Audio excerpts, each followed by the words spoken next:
Welcome to another For the Love of Dogs. I am Arthur E. Benjamin with Farrah White, and boy, are you in for a treat today, especially if you like big dogs. We'll get to that in a minute. Later in the show, we're also going to tell you about an event at Ebby Holliday's Little White House on Preston and Northwest Highway. This animal event is making a huge difference in the animal rescue community. But we begin today's show with one of the biggest, fluffiest, and most loving breeds around. It's the St. Bernard. And the St. Bernard Rescue Foundation of Texas, serving Dallas and Houston, is going to tell us about the incredible job they're doing taking care of this very, very unique breed. Mike Laris with St. Bernard Rescue and volunteer Alexandria Reed are here today to talk about this organization and dispel any myths about the breed. Welcome, you guys. Thank you. Thanks for coming, and tell us who you have with you first of all. Well, this girl right here in front of me is Angie. Angie is a 2-year-old St. Bernard that we rescued out of the San Angelo shelter about a month ago. And she was one of the lucky ones to come out of San Angelo. They have a very high kill rate.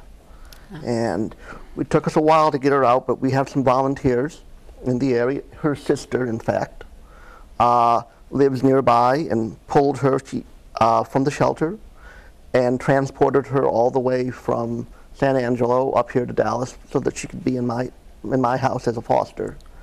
She has some medical issues. Right now she's very skinny.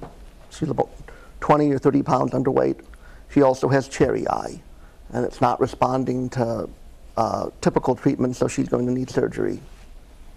And we'll do that before we put her up for adoption.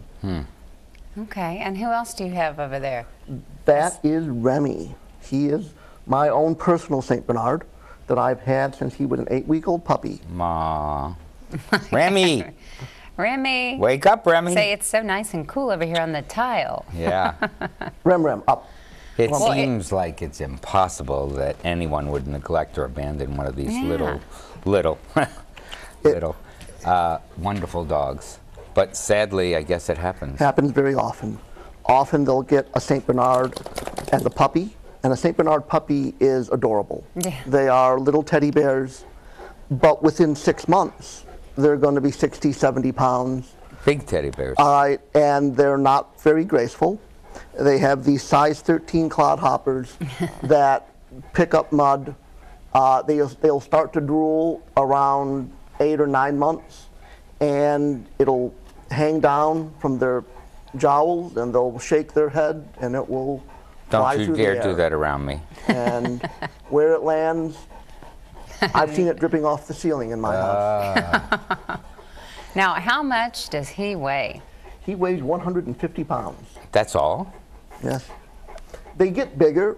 I've seen 190-pounders, but that's a good size for a St. Bernard. He does. He looks like he's more than 150 pounds. Tell us, so how do you feed, what do you feed these animals? Rescue gets a lot of help with food from various organizations. Currently, he's being fed Blue Buffalo. I feed his food. I buy his food myself. I feed Blue Buffalo. Kibble or? Dry kibble, yes. It's typically the best. This girl is getting a combination of Blue Buffalo puppy food and Munster, which is another good breed of dog food. And she's getting a lot of it. How much? Yeah. I'm feeding her about 8 cups a day of food, 8 to 10 cups a day. She gets fed twice a day because she is so underweight. And then how many cups does he get? He gets 6 cups a day. Okay. Wow. They don't eat much more than a lab. Maybe a cup or 2 more than a lab, but it's not that's the problem. I mean, it's the whole package, the drool. Well, we've talked drool and ceilings. Let's talk shedding. They are seasonal heavy shedders, which means when they blow their coat, typically in the spring and the fall, there'll be hair every place. It can be mitigated, taken to a groomer or just brushing daily for a couple of weeks. Well, come on, there must be something good about these wonderful animals. They're beautiful. They are love incarnate. They are typically a very gentle breed. They love people. He gets even this one who's been neglected loves people, and Remy adores people from day one.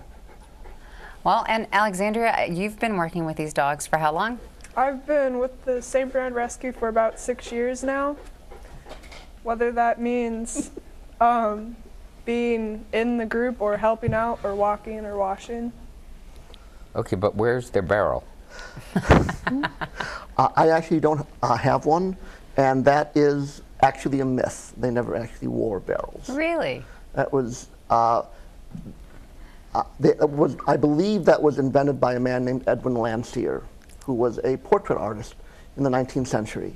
And he was painting a portrait of a St. Bernard and said, it needs something. And they stuck a barrel on it, and a myth was born. That is interesting. And tell us the story about how you got involved. I was at the dog park one day, and he was there with this pup, or when Remy was a puppy, and I thought it was adorable, so I started petting it. And then got to know him, and then later, a couple months later, we moved next door to him, and then that's when I started getting really involved. By coincidence? Yeah, and just since then, 3rd grade to 9th grade. Wow. That's nice. What Yeah, do you- look at that cute, adorable picture. What do you really love about these dogs? I like the fact that I like being part of the rescue because you can take a dog like this and get it to look like this one. And it's just rewarding that you can take something that's been tortured, Aww. make it happy. Mike, why is it important to get young people involved in animal rescue? Well, they're what's going to take over in 10, 15, 20 years. Getting young people involved in rescue, it's good for them, and it's good for society, I think. It teaches young people to give back to the community in different ways. And it's not just, rescue, animal rescue, or there's so many other areas where young people can really contribute something. And it just so happens to be that this is, animals in general is something that Alex really loves. So let me ask a question, sitting here, looking into the dog with your face, the cherry eye. When are you planning on having that done? Probably within the next month to 6 weeks. And how much does something like that typically cost? About $800 per eye. She only has one eye that needs to be corrected. So it is, a fairly large expense for a nonprofit, but we, are raising money for it. So how do you raise money? Lots of different ways. We have chip-in. You can go up to the St. Bernard Rescue webpage, and there's a donation button up there that goes through PayPal. We've had people come in at Adopt a Pet events, which we do the 3rd Saturday of every month at PetSmart up in Denton. And we've had people put $100 in our collection bin. But it doesn't have to be big money. It can be $1, $5. Well, let's make it possible. So what we'll do is American Dog Rescue Foundation will give you a challenge grant right now for $400 to match every dollar that our viewers send into you, one for one, to raise the $800 for this dog. Thank you. Aw, that'd be great. And then your little field of vision won't be blocked. Yeah. So if someone wants to adopt a St. Bernard, how would they go about it? Go up to our website, www.strescuetx.org. There's an application online, and you fill out the application, and someone will contact you. That's www.saint, S-A-I-N-T, rescue, one TX. word, .org. And you'll put up a thing where they can match the I will grant, take or anything care of that's that. sent in, just mark down. I will put that on the webpage today, because I'm also the great. webmaster. So Oh, great. good. By the time this airs, they'll be able to go and do that, and hopefully that'll take care of the situation. Thank you. We're going to take a short break on that note, but when we come back, Mike and Katie Klein will tell us about some saints that are currently available for adoption, so Don't go away.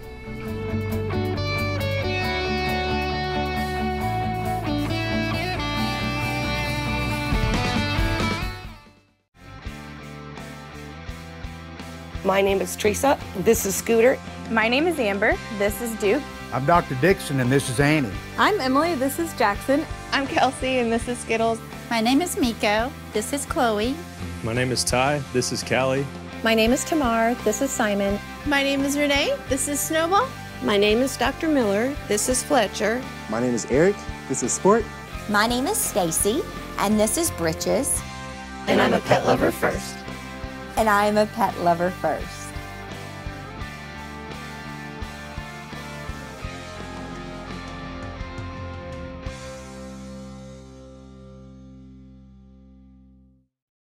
So, I just moved in with this family, and it's embarrassing. The little one, he likes to go outside and crawl around in the giant litter box. I don't know what he's doing. I mean, I was born and I knew how to use the litter box. Look at that! That's disgusting! Oh, poop already! You're making me nervous. Oh, okay, I can't look at this anymore. I really hope he grows out of this, for his sake.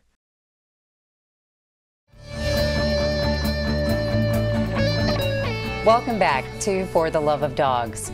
We're talking about St. Bernards today. Mike Laris and Katie Klein are with the St. Bernard Rescue Foundation and have a few friends here today looking for a home.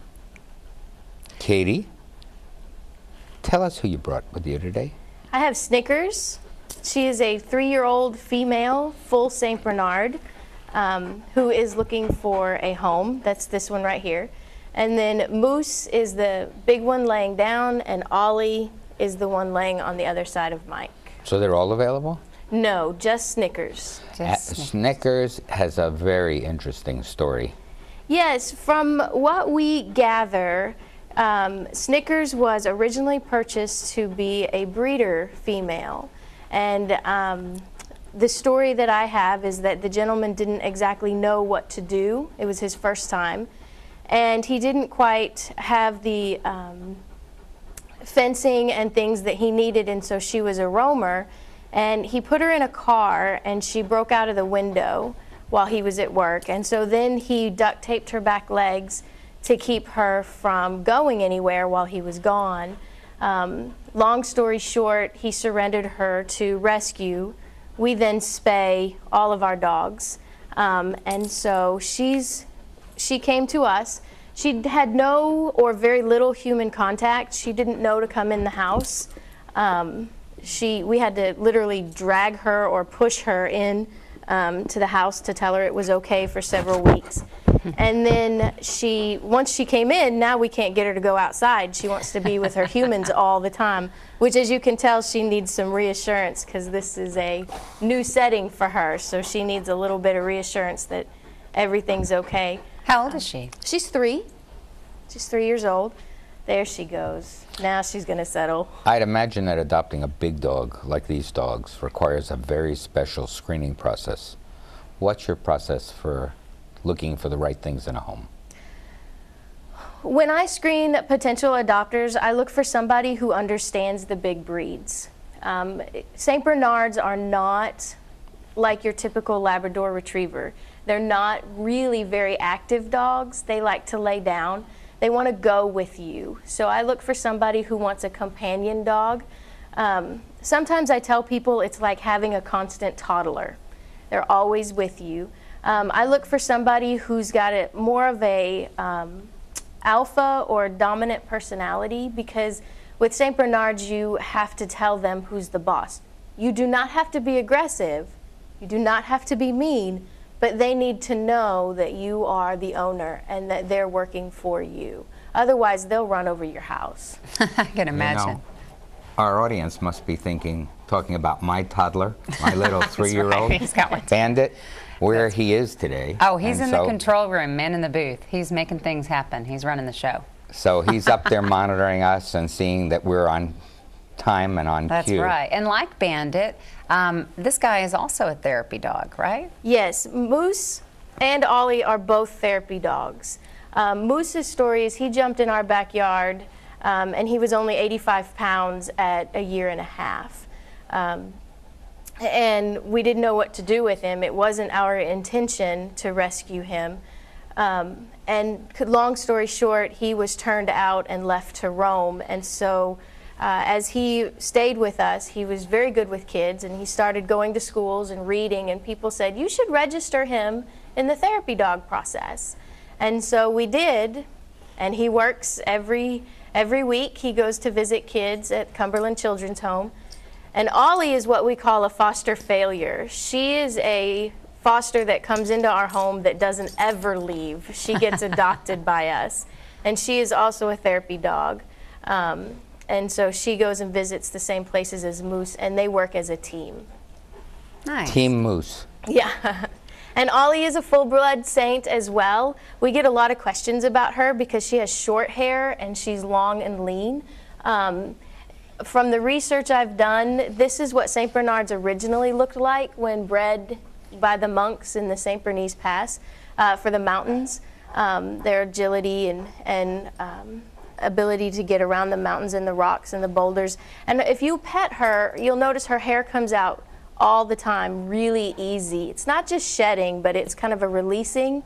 That's so that when the snow attaches, she doesn't get hypothermia. It falls right out of her and she stays warm. Whereas with Moose, if he goes into the snow, that water accumulates on that fur that doesn't release and causes them to get to actually get too cold. So, now, how long have you been involved with St. Bernard Rescue? We have been St. Bernard Rescues for about 3 years. We've had Moose for 4 years. It's a whole family endeavor. It's a major family endeavor. What's your best success story? Every one of them's a success story. Pick one. I know, that's always so hard. Pick one. I think probably the biggest success story is Jasmine. She was the foster we had before we had Snickers. She came to us malnourished. She'd been left outside. Her collar had grown into her neck, and they basically just, the neighbor said they threw food at her and walked away. And the neighbor wanted to take her and tried to keep her, but realized just how big of a problem that was going to be. Sure.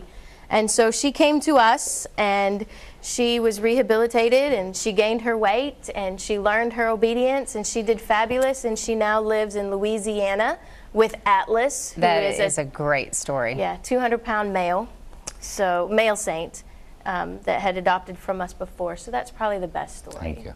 Yeah, that is a good one. If you want to learn more about the St. Bernard Rescue Foundation of Texas, visit their website. Go to strescuetx.org, and there you'll find everything you need to know about it. Mike, Katie, thanks for being with us today, and please keep us updated on when you find homes for these beautiful saints. We're going to take another break, but we'll be right back with Ebby's little White House event and details for the event. Absolutely. Coming up next. Yeah, it's a big deal. Stay tuned.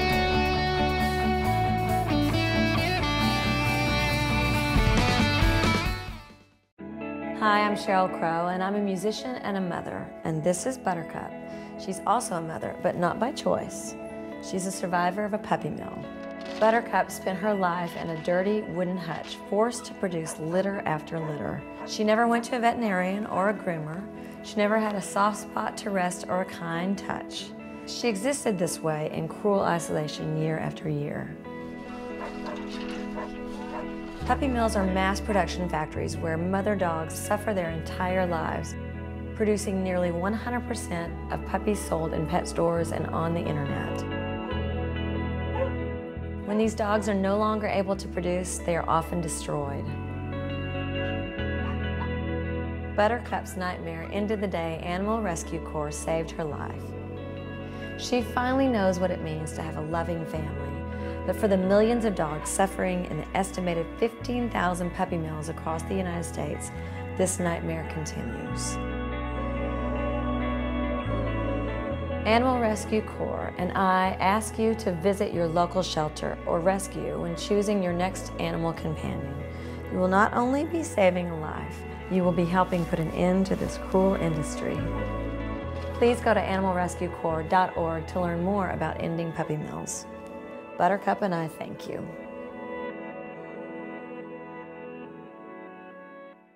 So, I'm kind of new here, but I've noticed a trend.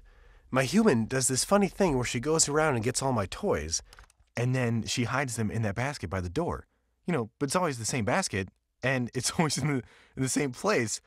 And then she acts so surprised when I find them, but, you know, she's putting them in the same basket. Again. It's like, hello, that's where you put it last time. You were the worst at hide and go seek.